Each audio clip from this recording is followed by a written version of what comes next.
ওয়ালা তানাবাযু বিল আলকাব, কাউকে মন্দ উপনামে ডেকো না। মন্দ উপনামে ডেকো না মানে কাউকে একটা বিশেষ নাম দিও না, তার নামটা সুন্দরভাবে ডাকো। নাম বিকৃতি করা কবিরা গুনাহ। নাম আপনি বলুন হুজুর এটা একটা কথা হইলো, নাম বিকৃতি করছি তো কি হয়েছে? এটা আপনার কাছে সমস্যা নাই।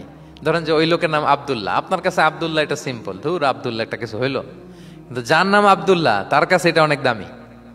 তার কাছে কি? কারণ এটা তার পরিচয় বহন করে।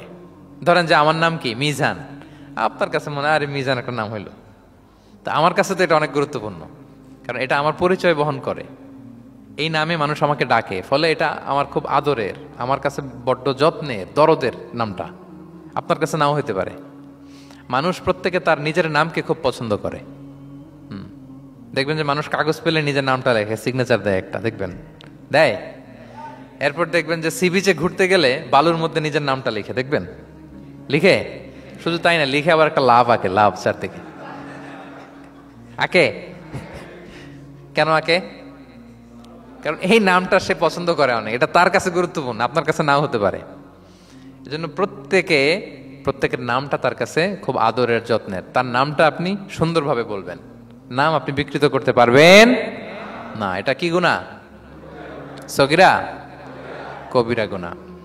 এটা আমরা সমাজে করি, নাম বিকৃত করি না। নাম বিকৃত করা যাবে না। ওয়ালা তানাবাযু বিল আলকাব, মন্দ নামে ডেকো না। আমাদের সমাজে এটা আছে। দেখবেন যে বাবা মা সুন্দর নাম রেখেছে আবু বকর, ওকে ডাকে বকইরা, আছে না এরকম? তারপর নাম রেখেছে ধরেন আব্দুল কুদ্দুস, ওকে ডাকে। নাম রেখেছে আব্দুল ওয়াক্কাস, ওকে ডাকে। এই বিকৃতি আপনি করতে পারবেন? কারণ কিয়ামতের দিন আপনার নাম ধরে, আপনার বাবার নাম ধরে ডাকা হবে। তুদআউনা ইয়াউমাল কিয়ামাতি বিআসমাইকুম ওয়া আসমাই আবাইকুম।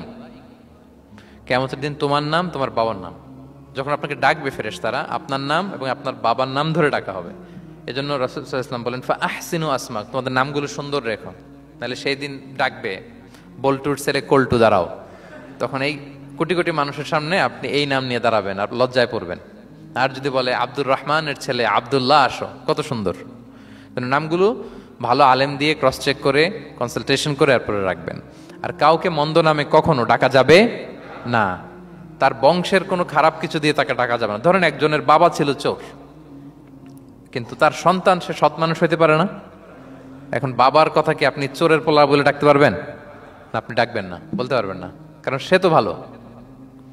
তাহলে নাম বিকৃত করা, মন্দ উপনামে ডাকা, এটা কবিরা গুনাহ। এটা আমরা কখনো করব? মনে থাকবে প্রিয় ভাইরা।